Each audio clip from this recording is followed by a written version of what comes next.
feel free to ask them. If you have the whole team, the whole group will rotate through them. If you have a question, please raise your hand. Susan will bring you a microphone.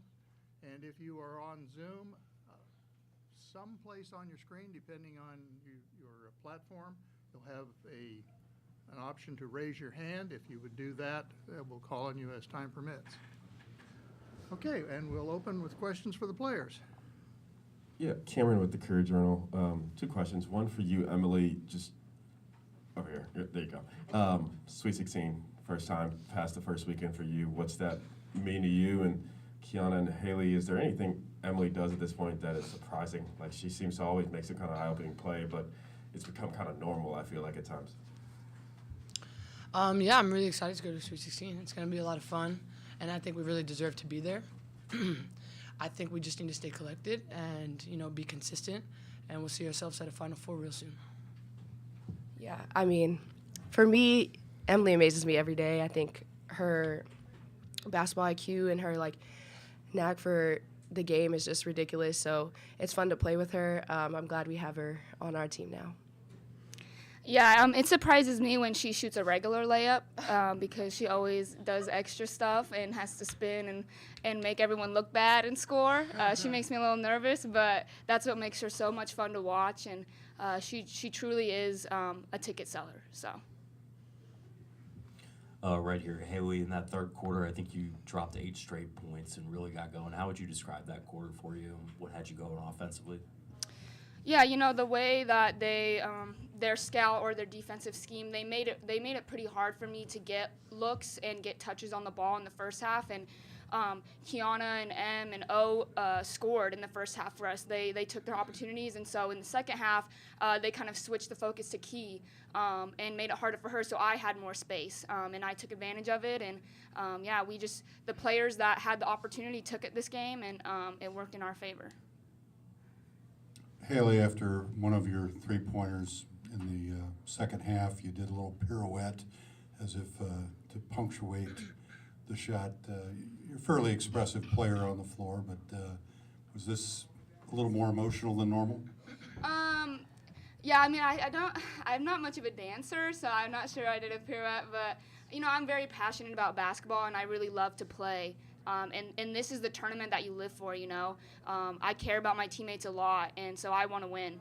And if I do that by saying "and one" too much, everyone knows that about me. They make fun of me. I always scream "and one," even if it's an uncontested layup. But it's just how I am, and I'm very passionate, and that's how I'm going to continue to play. For any of the players, Iowa lost as a 2-seed earlier. Baylor was losing while you guys were playing. Did you guys pay attention to that at all? Was that any sort of look out? We got to focus. Emily, then Kiana. I mean, we were playing, so I guess now I know. But, teams get upset all the time. So I think that hearing that makes me think we just need to focus on ourselves and understand that it's March. Anything can happen. I see us going to a championship, but at the same time, you got to make sure you don't make 1, 2, 3, 4, 5 mistakes. So that's what we're trying to do. We're trying to limit our turnovers, keep playing really high intensity defense, staying aggressive and composed. So. We had our upset already. Obviously everyone knows that. So our focus was just on our game and finishing all 4 quarters.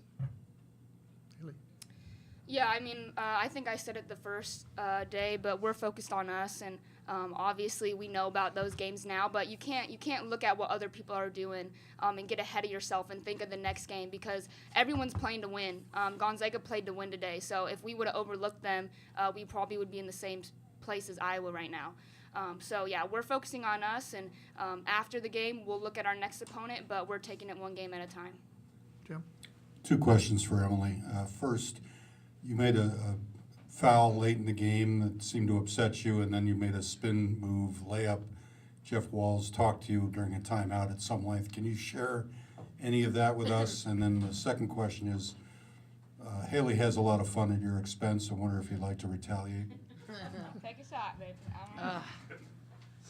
Today's not the day to retaliate. I didn't make enough right-hand layups to have an argument against Haley, so I'll leave her alone for this press conference. But we were just, it was the kind of game where we were getting the crowd involved, and I think that the adrenaline was pumping, and we were just talking about staying calm and composed and understanding that he has my back, and that's really loud in there. It's hard to hear, but that he's fighting for us, and I think that's good to hear out of his mouth. Sometimes it's good to have that confidence on my shoulder that he's there, and we were just talking about that, just to stay composed. We had we were in the fourth quarter. Things can spin around the fourth quarter very quickly, and we know that. So I think this was really show that we don't always lose in the fourth quarter, so don't underestimate us. We're really good at coming back from losses, and I think it's our time to win a national championship. I'm really excited to be a part of this program. For Keon and Haley, the last time you guys lost at home was February last year to NC State. What does it mean for you guys to finish this year undefeated at home and at the top of that, in front of a crowd like that tonight? I mean, it's a little bit emotional for me just because it's my last one. I love playing in the Yum Center. Our fans are insane. And yeah, I loved it. Yeah, obviously, we got the best fan base in the country, and they go hard for us, man.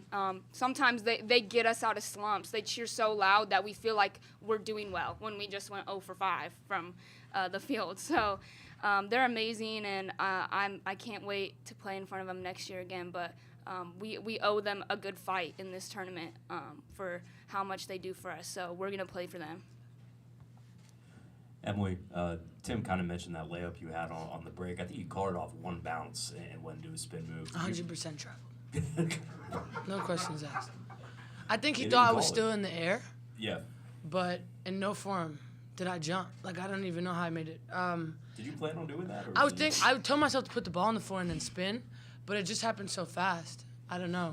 It's because I passed it to her. She had to just do threw some it out. extra shit. I told myself she had to scare me for my assist. I can't make open layups, so maybe if I spin 3 times in the air and throw it up, it'll fall, and that's exactly what happened. So, and I said a quick prayer, but I definitely traveled. I mean, it happens. Refs miss things. No further questions. For Haley and Emily, I guess with the quick turnaround and scouting report, they were known for disrupting teams, but yet you all only committed 8 turnovers against them. I mean, where was the focus there against the kind of defense that they play? Yeah, for any team in this tournament, we have really focused on, for us personally, is get shots, not turnovers. Because when we get shots, we make shots. We're a very skilled offensive team, and as long as we make sure we get shots and not turnovers that turn into layups, we have a really good chance at winning a ball game. So we're going to continue to make that emphasis going into the next game. Yeah. For all the players, you guys typically get off to fast starts. He had a fast start here tonight, but Gonzaga responded with a 12-0 run to kind of reset the game. What did you all see from them to get back into this, and how did you all adjust to their adjustment? Emily, then Kiana. Yeah, Gonzaga they're a good basketball team. They play tough. They have some size. I think that they have some good shooters, and I think when they went on their run, we never let them catch a lead that was too far ahead of us, and we huddled up and just told each other to stay together. It's been like our X factor right now in this postseason. We just keep continuing to tell each other to stay together and keep our heads held high. I mean, that's going to be who wins. Seriously, at this point, yeah, you need skill, but it's really about how much heart you have, and I think we just pulled this one out because of that. I mean, we have the home court advantage, which is a big help. Our fan base is amazing. But, yeah, they're a really good team. I give them a lot of props. They were tough. They wore me out. Yeah, I mean, even though we got up big, it's the NCAA tournament, so they weren't going to go out without a fight. And we knew they were going to go on a run, and it was just about managing that and handling it and getting multiple stops in a row.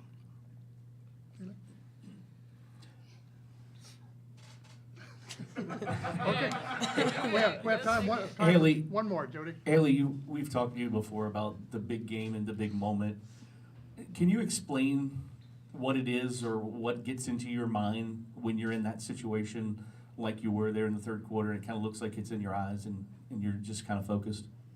I mean, yeah, I live for this moment, and I love it and I embrace it, and my teammates do too. I feel like we're a team that, if it's a close game, you know, we have that clutch gene in us, and we can get a bucket. And yeah, I love the pressure. Like, it's an adrenaline rush for me, and my teammates think it's funny and they think I'm crazy, but I just love it. My dad, obviously, you guys know about him. He's like that, so I got that from him. But it's what makes basketball fun and special, and that's why everyone knows about great moments in history, with plays like that. So Crazy people win championships. crazy people win championships. Facts. I Thank promise. you. Even though she called me crazy, it's okay. I'll be crazy and win. That's cool with me. Thank you, ladies. Thank you. Thank you. That was my knock. Yeah. I've heard that one before. Emily already called me crazy, so you don't have to say it.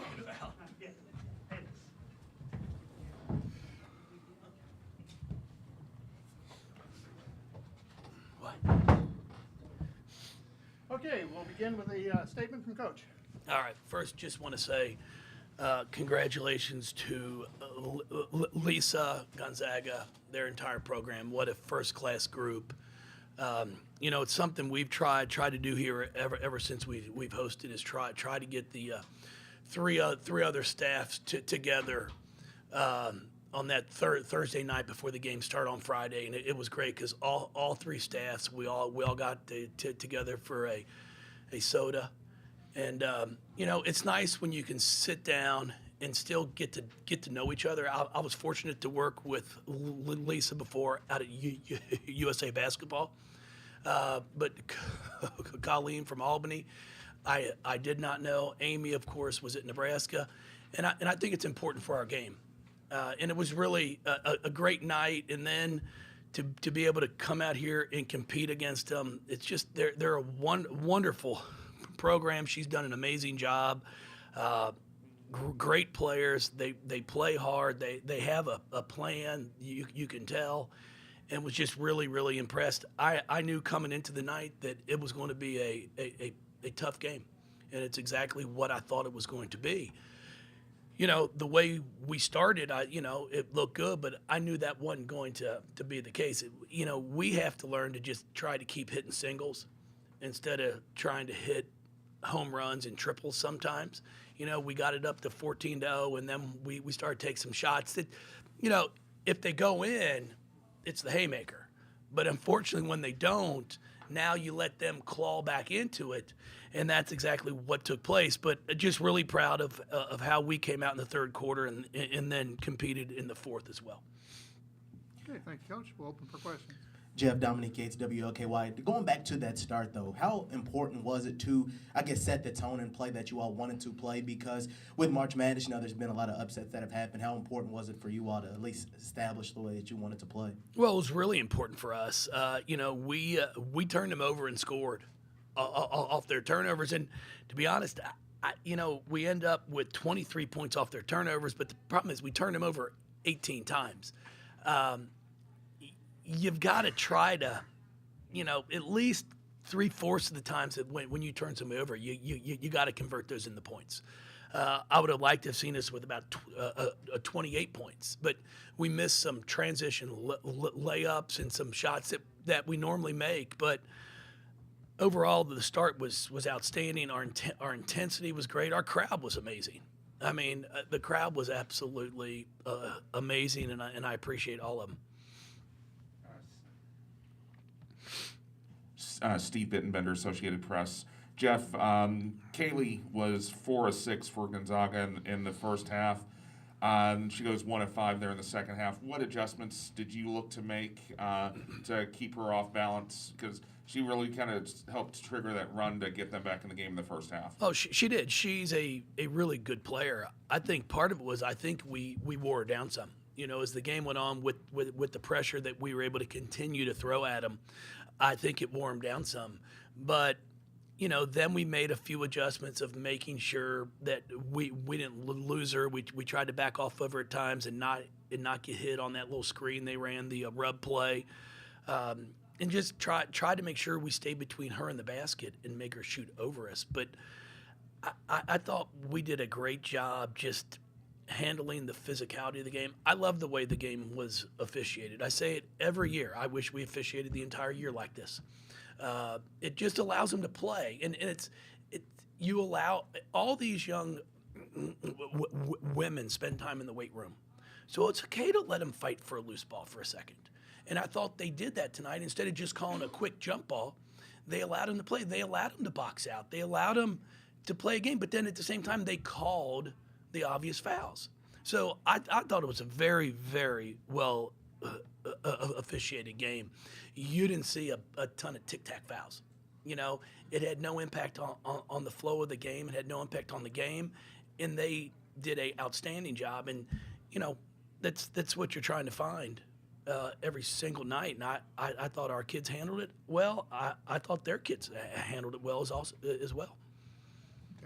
Jeff, it's a tie game, I think 36-36. Haley goes on a run with a layup and 2 3-pointers. She has this look in her eye like, I don't know, like an Old West gunfighter. What is it about her in those moments that enables her to deal with that pressure, and is she crazy? No. Did Emily call her crazy? Boy, that's the pot calling the kettle black right there. I mean, I got Em. She's yelling at me, telling me I'm not backing her when the officials are, going whatever. I'm like, Em, what do you want me to do? I can't yell halfway down the court all the time. I wait till they get in front of me so I can give them an earful. No, they're great. I mean, they're just competitors. But Haley loves the moment. She loves to be in that moment. We called that baseline out of bounds play 4 right there. She hits a 3 off the handoff by O.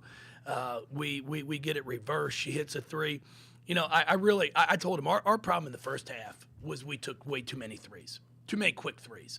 We started the game, we executed, we went inside out, we made a couple real nice ones off of a ball reversal, and then we just tried to start hitting home runs and grand slams and just taking too many quick ones.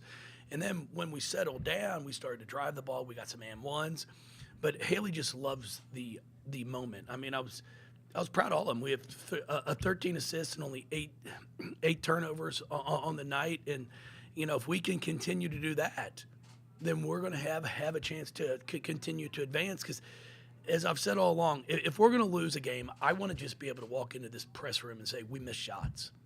And if it happens, you might lose.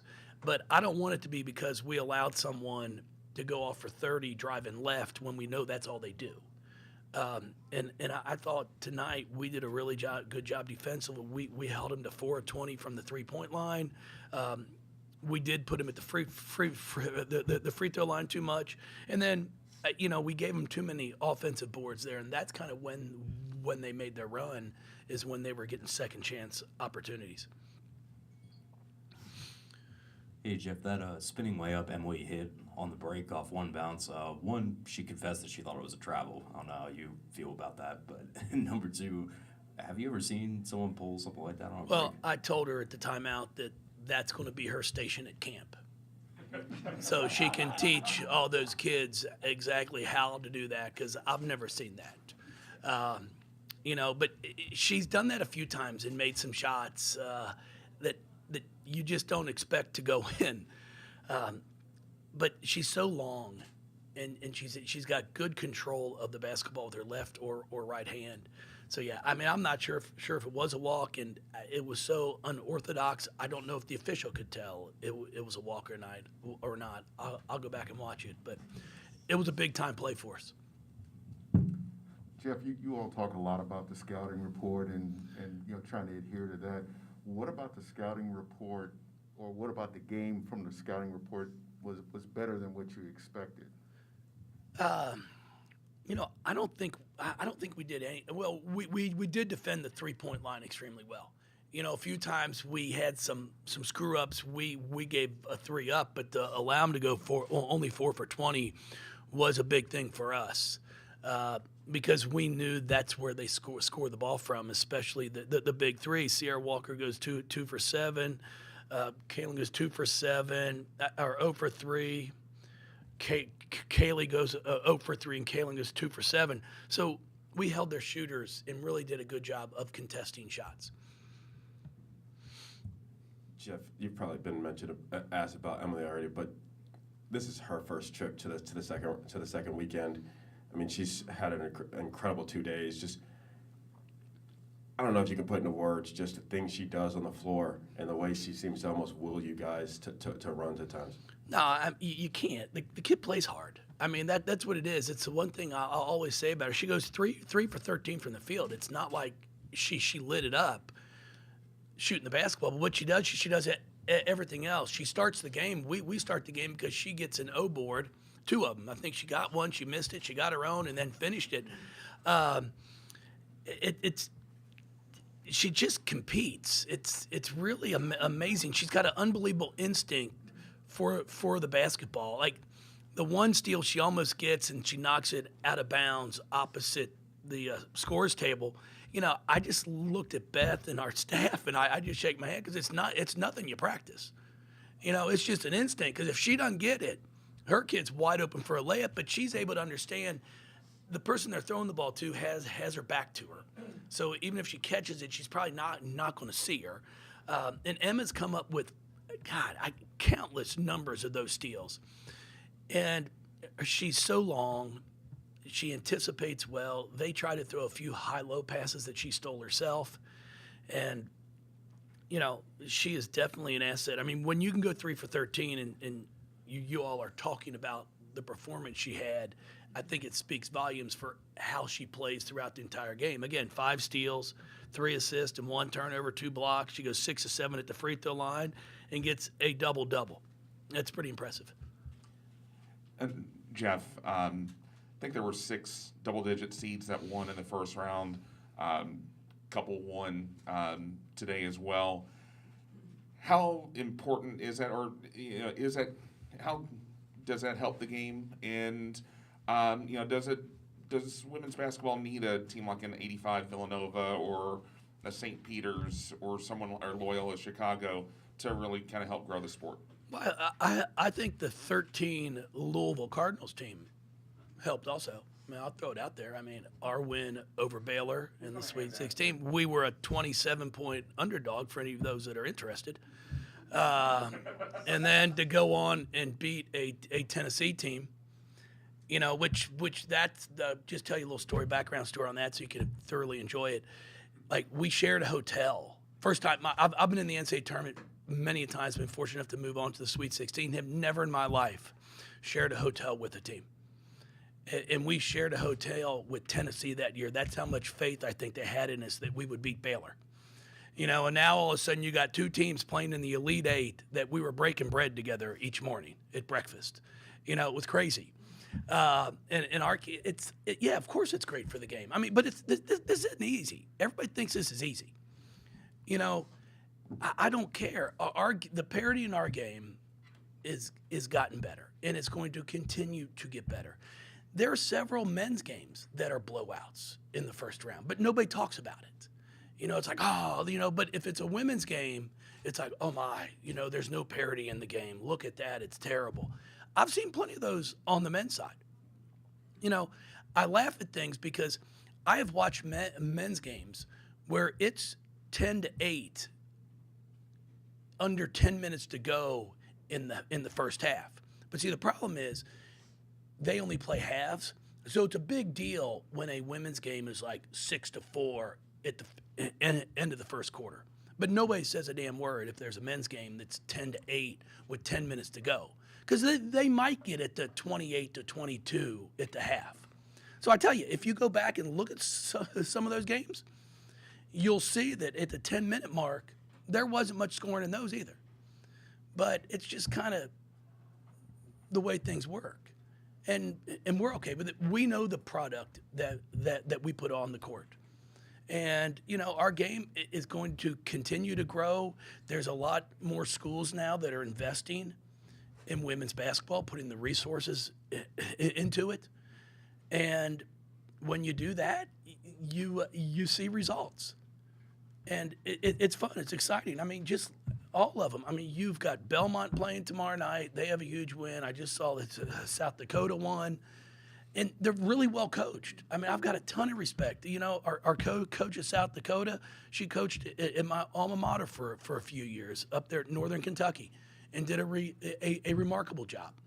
So there's a lot of great coaches in this game, and we're going to continue to see our women's basketball game evolve. Jeff, with that said, and with it, you saying not being easy, 11 times now the Sweet 16, what does that say for this program and what you guys have done? I think it's pretty impressive. It's hard. I'm telling you, it's hard. I mean, I've got a great staff. I'm excited for Sam to be able to take over a Mississippi State program now once we're finished, but he's stuck here for at least another week. And I think he's excited about that. It takes everybody. From day one, I say it all the time, from day one when I got hired here, I wasn't told you have a salary pool to hire from. You have $300,000 or $175,000 to hire 3 assistants. Tom told me to go out and get the best 3 I could get. And Steph Norman will tell you, when I brought her up for a visit, she met with Tom, and Tom said, okay, what are they paying you at Vanderbilt? She gave her the number. He goes, I'll pay you this much more. He slid the piece of paper across. Well, she signed. I got her. Michelle Clark Hurd, same thing. I was able to hire 3 assistants that had experience. Michelle Clark Hurd, I worked with Michelle at Nebraska. She was at Cincinnati. She was a head coach at Kentucky State. Michelle comes. Beth Ann Ord had been at Tulsa. She was at Colorado. When universities allow their women's basketball coaches, their head coaches, to hire experienced people, it allows you to be able to hit the ground running. And that's what we were able to do here. And I think that's a big part of why we're where we are. And I'm fortunate to be at a place where they still care about it and they appreciate what we do. I mean, the crowd tonight was amazing. But overall, it's not just how our players play, it's what they do in the community. They're rock stars. And I think that's really, really important. Thank you, Coach. Oh, shit. What's the rush? I mean, you always cut me off. Seriously. You stop. Who else? Come on. Right here. What's the rush? Are you got to get the bad? Yes, I do. One more. How about one more? He's a good guy. He's a good man. Go ahead. Come on, Tim. There we go. Come on. I knew I could twist your arm. Yeah, our last time the fire alarm was going off. Haley plays 37 minutes tonight, and she is almost constantly on the move. What can you say about her conditioning and, her just ever, I guess, energize her buddy? Yeah, all of our kids. I mean, our strength coach, Ren, has done a fantastic job with our kids. And Haley's, I'm telling you, I went out to recruit her, and her training, what she does, is off the charts. I'd never seen anything like it from a high school kid. I watched her on a rowing machine, and the thing was about to burn up. I'd never seen a kid go so hard. It's just what she does. She'd want to play 40 minutes if I'd let her. But I know to have her at her best, I've got to give her a break here or there. I've got to get a few more of our kids to give us more next weekend. There's no question. But, the old my bads don't work at this time of the year. My bads put you sitting right by me. And you can't go into a game and then not know a scouting report, not know what's going on, and expect to stay. Because 1 or 2 possessions is what changes an entire game. I know, I got to go. Got to go. Turn the lights off. I'm not going anywhere. Anybody else? I mean, my wife doesn't want me coming home. Thank you, everybody. You guys are fantastic. Appreciate you.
Okay. These guys know the drill, so we will open the floor for questions for the players.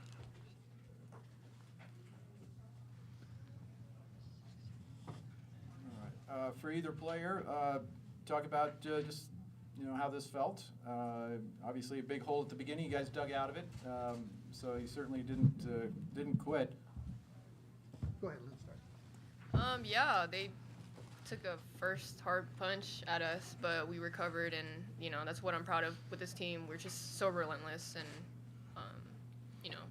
you don't know what's gonna happen. Especially, we did really good for playing a number 1 seed. I'm not disappointed at all. Lee? I totally agree. I'm so proud of this team. We didn't just roll over and die, but they did swing pretty hard in the beginning. But digging ourselves out of that hole, it just comes to show that we're more than willing to fight whatever it is. We're not we're not backing down from anybody. For them to be playing, we're playing in front of so many people at their home court. I think a lot of teams will just kind of back off and slow down or be afraid of all the cheering and but I'm super proud of this team. I can't really say any more about that. For both of you, your thoughts on Haley Van Lith against you all tonight? Lee? Yeah, she's a great player. 3-level scorer. I mean, she can shoot the 3, get to the mid-range, a strong guard, get to the rim.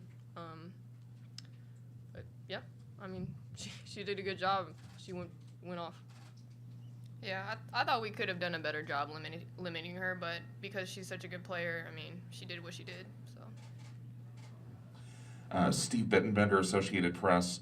You talk about that, punch that they threw there at the beginning of the game. What did you all look to do, especially after that media timeout that led to the 12 overrun? Caitlin, I think you had a runner that kind of helped start that. What adjustments did you all make to that to counter that and get back in the game? We had to get on the boards. I know they were kind of killing us on the boards, and that's why they got that 14-0 run. And then we just had to talk to each other on defense. We just had some miscommunications, and once we got locked in with our scout, y'all saw the score. We were back in the game. They came out obviously with a very aggressive press. So like limiting turnovers, being sure of our passes, and obviously looking at this stat sheet. I'm not super proud of how I handled the ball or like limited my turnovers. So I for sure take full responsibility of being really careless with the ball, but it was just really getting the jitters out. Coach Lisa even said in the timeout, said, "Okay, this is it. Like, we're good now. We're good. Let's refocus and get back into it."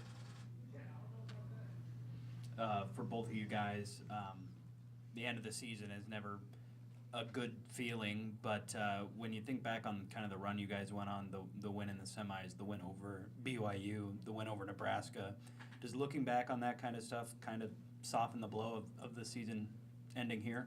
Lee? It's never easy, obviously, to take a loss. You'd always want to keep playing, but looking back on the season, it's been a phenomenal season. I love the seniors to death, love this group. We're willing to run through a brick wall for each other, and I mean, a lot of people doubted us from the get-go. We just kept hearing like Gonzaga's losing 50% of their scores, rebounding, and that isn't wrong. But I think people believed that we weren't going to be as good as last year, and we had a lot to prove. And I'm super proud of this team because we definitely did prove that we belong here, and we definitely could have taken this game if we had, again, great starts. But, yeah. Yeah, I mean, again, going off of her, it's tough to lose and then have that season ending for the seniors at least. I definitely wanted it bad for them. I know we all wanted it bad for each other, and but again, I told them in the locker room, I said, y'all don't have anything to be sad about because, again, people doubted us right from the beginning, and, we proved people wrong, especially, again, going off of lost 50% of our scoring and our rebounding, and people thought we were rebuilding, but we weren't a rebuild year. I mean, if you look at the sheets, it was like more like a reload. Jim? For both players, did you feel like you were wearing down a little bit in the second half? And it was a pretty physical game, even in the backcourt, and they just kept coming, it looked like. It was tough for sure, but I think we did lose a little gas, especially on the boards, and then I think, from what I remembered, we committed a couple like ticky-tack fouls, and that's what got them to the free throw line. So yeah, I think we ran out of gas a little bit. Yeah, to add to Lynn, I think we were also very careless with the ball. There was some where I just remember one play, I think I threw it. It was like a lob pass, and obviously it was not the greatest pass to Lynn. And so obviously taking care of the ball out of half was something that prevented us from keeping the momentum that we got from the end. With a game like this where you take a number one seed pretty deep into the game, what kind of motivation does that give each one of y'all for next year when you come back in knowing that you can compete and play with the best? Yeah, on their home court, playing the number one seed, like that's what you want as an athlete. That's all you can ask for, you know. You want to be put against the top because that's how you know, that's how you come out and know that, hey, I can compete with the top. So it's a really big motivator. It comes to show that I think we're gonna fight regardless of what the number is. Yeah, big motivator for sure. Again, we were a 9 seed, they were a 1 seed, and everyone, I feel like, expected the game to go a little differently. So I'm proud of this team. I'm proud of what we accomplished, and next year is going to be a big run for us. I was wondering if both of you could just share kind of what this senior group means to you guys, and if you had a chance to talk with any of them yet. I know the game just ended. I mean, I told them in the beginning of the season I would run to the ends of the earth for them, and I still would. I love this group to death. I mean, we all understood what it's like to be doubted, so we took that together, and it just built a bond, you know, with the whole team. But the seniors especially, I know they worked so hard. I'm gonna point out Mel. I know her shot when we first came in. I don't know if she'll hate me for this, but it was like a catapult when we first arrived on campus. Sorry, Mel, but yeah, and she made major improvements to her jump shot, and look at her now, hitting middies like nothing. Anna, I know, took a big leap. I love seeing her development over the years. C, you can't ask for a better shooter. Come on now. And Abby, she'll work. She's a workhorse. She'll work for the board. She'll do the little things that doesn't really show up on the stat sheets. And yeah, I'm definitely gonna miss playing with them. I'm gonna miss them a lot.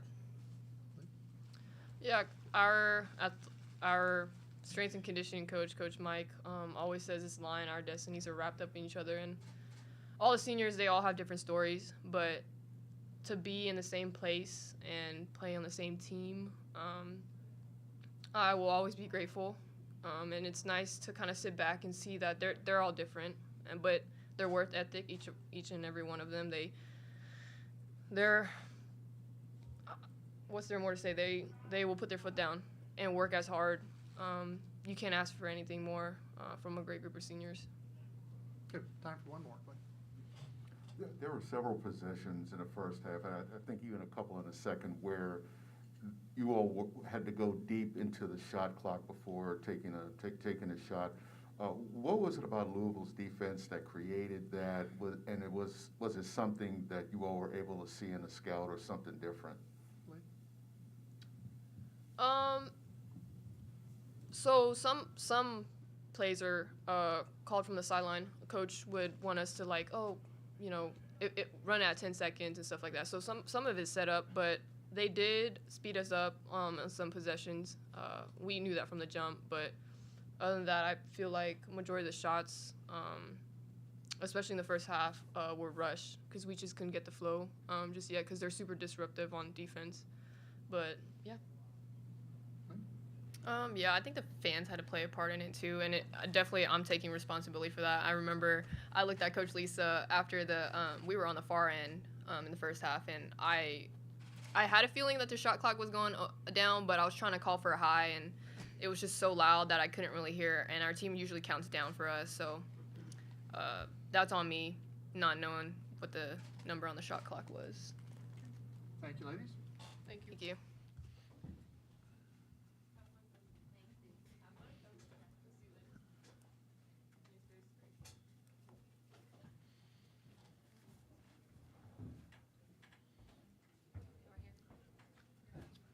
Okay, you can go ahead for an opening statement. Okay.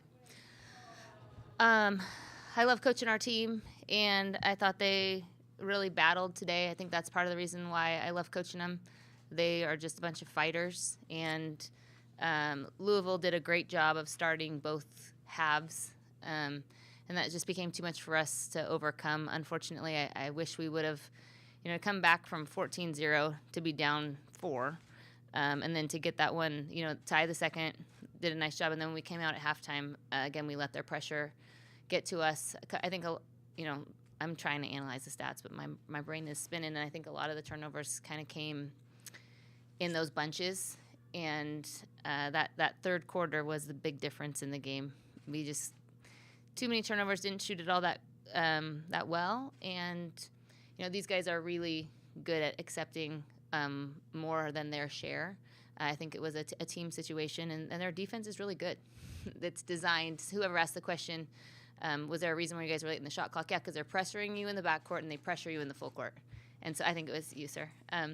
And their defense is good, and they're not overly disciplined in all the areas. But if you get shook or get on your heels, then it is hard to find your teammates. And unfortunately for us, we didn't have enough in the package to overcome it today. Okay, questions?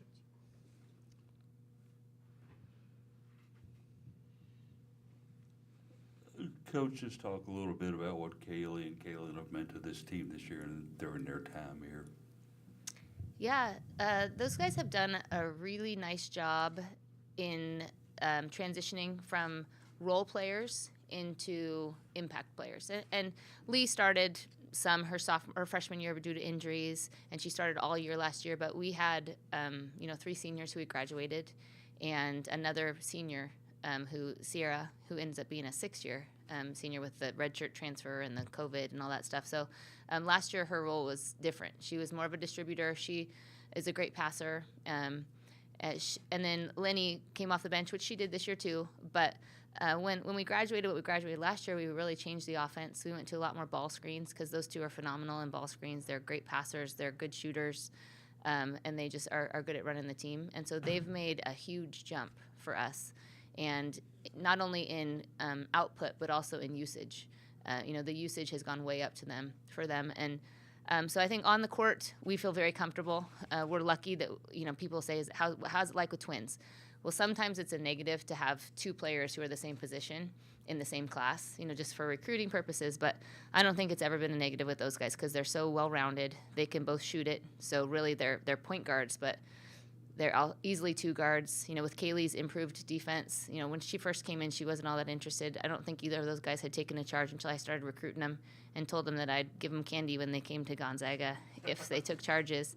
And, now they lead us in charges taken. And so as they've improved and evolved over the years, they've just become more and more valuable to our team. And then that's just on the court stuff. I mean, they're solid kids. They're great students. They love their teammates. They bring them to the gym. They go to ice cream. They will do basically whatever you need. And so they mean a lot to our team. I'm really happy. I'm trying to convince them for 2 more years, but I'm really happy that we got them again because as we graduate this great group of seniors, they're going to be in the hole, ready to go. Steve Bittenbender, Associated Press. Lisa, obviously everyone knows kind of player Haley is. But you hold her to 6 points there in the first half, but she gets going there, scores 8 points in less than 2 minutes. What is it about her that makes her so difficult to defend against? And what did you look to do, or what did you hope to do to kind of, keep her from, having a run like that? Well, I didn't get to say good job to her. She's a local kid, so she played a really tough game. She's so intense, and some people, intensity takes them out of it. And I've watched a lot of film in 2 days, but I haven't watched enough film and I haven't followed her career closely enough to know this. But I think based on today, the intensity rose, and she rose to that occasion. And I think that she is that intense all the time. I remember her as a high schooler when she would come to camp, and she worked just like that. She worked very hard. She was constantly focused on her fitness and her individuals and everything that she could. And we were trying to keep her off of her left hand, even though we know she can go both ways. We were trying to keep her out of the paint. We were trying to give her nothing easy. And unfortunately, she got to the rim, and she got some easy jumpers that were uncontested. And I think that is never good. With the really good players, you have to take away as many easies as you can, so that, I think I've said this maybe even since we've been in Louisville, so that they have to, if they get a couple that are tough shots, but you limit the easies, then okay. But the good players get a couple that are tough shots, so then you give them a couple easies as well, and next thing you know, she has 10 and a quarter and 21 on the game or whatever she ended up with. So she's not an easy job, but if we were going to be successful, we needed to limit her more than we did. Lisa, how were the seniors after this game, and what did you say to them in the locker room? Yeah, they're sad. I mean, they left their heart out there.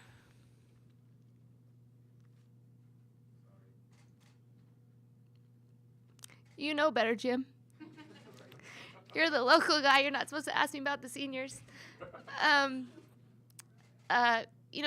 think they left their heart out there on the floor. Those guys have given us everything that they could this year.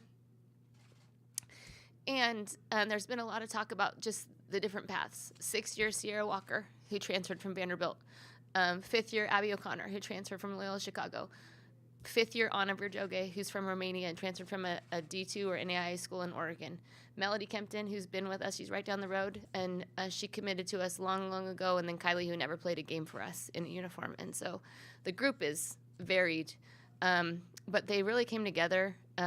They encompass all the parts of being a Zag with all of our leadership characteristics, and they gave everything they could to each other and to the team, and I think they're grateful. The game, it didn't go how we had it planned, but they did go down fighting, and I think they're proud of that, and they had a great career at Gonzaga, and I think they're all happy for their time spent. And I just told them that I love them, and that they're leaving our program better than it was before they got there, and then I'm thankful that I got to coach them, which are all very true.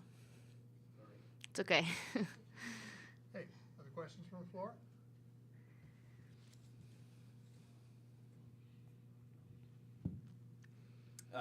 Coach, I have to imagine that, anytime players like Melody Kempton, Sierra Walker are leaving, there's going to be another offseason of wondering about scoring. I was wondering if you maybe saw something out of Kaylee in this tournament that makes you think that she can make the next step as a scorer.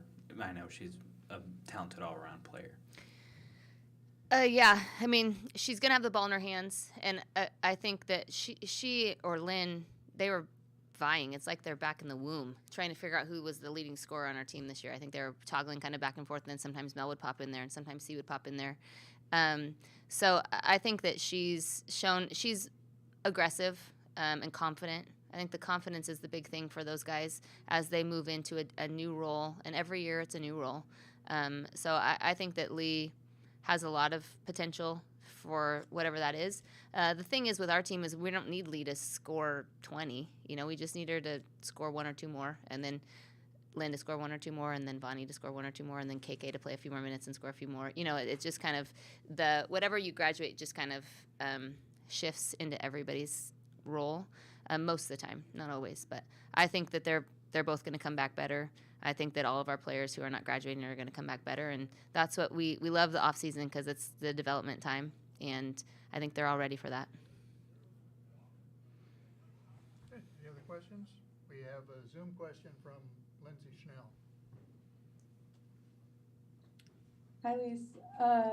Congrats on a great season.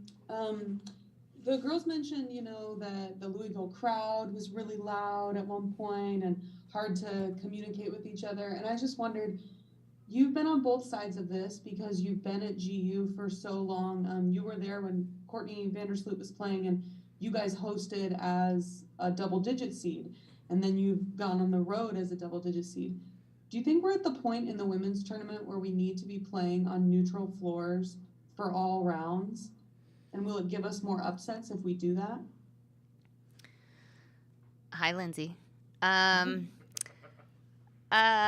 don't know. I don't know if this is going to be very popular. I don't know if I have a definitive answer because I know that for a long time in the women's game it's been about parity.